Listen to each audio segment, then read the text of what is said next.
What's up guys, welcome back to my channel. If you're new here, my name is Natalia, also known as Chef Rudakova, and today is one of our ingredient breakdown videos.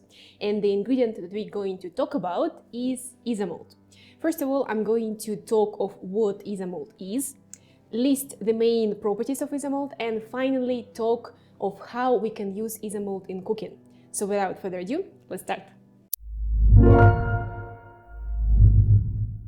Isomalt is an odorless sugar alcohol that's often used as sugar substitute. And about that we're going to talk a little bit later in the video, so keep on watching. And it's worth saying that it does not exist in nature and therefore it's artificial.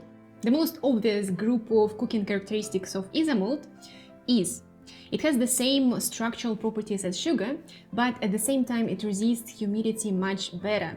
So it's not as sticky as sugar is. It's also much less likely to crystallize and it cools down slower. And therefore it's very popular for cake decorations and sugar art and making candies. It's probably one of the most popular uses of Isomalt and most likely the only application of Isomalt that you will find when you're searching on YouTube of what you can do with Isomalt. And I've already done a video showcasing this aspect of Isomalt. In this video I did the sugar dough using the famous hair dryer technique of chef Jordi Roca.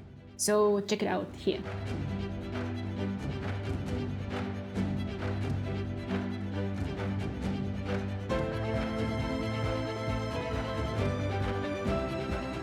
The second group of cooking characteristics of Isomalt that's suitable or not very suitable for special diets. First of all, it is gluten-free, but so is sugar. So there is no real advantage of using Isomalt instead of sugar. However, it is suitable for diabetic diet because of its much lower glycemic level. However, I'm not a certified dietitian and you should always consult with your certified dietitian when it comes to this subject. And finally, despite the common misconception, Isomalt is not very suitable for calorie-controlled diet. Yes, it has about half of the calories per gram than sugar does, but you will need twice the amount of Isomalt to achieve the same sweetness profile as sugar. So it's not very useful here.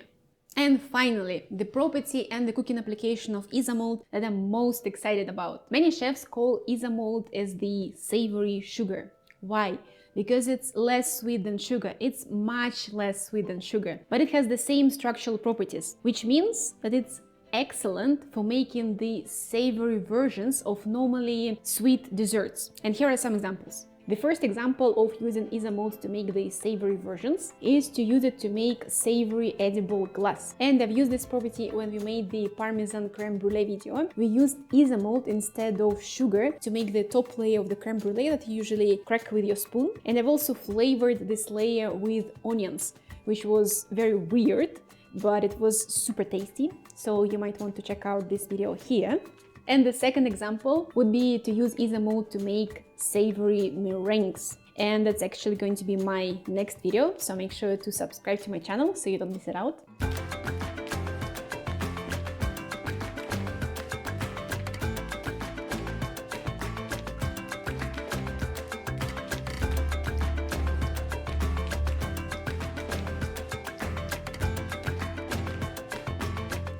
And that's it for today, guys. I hope you enjoyed this video. If you did, don't forget to like it and share it with all your friends. And of course, comment down below to help the YouTube algorithm. And that's a wrap for today.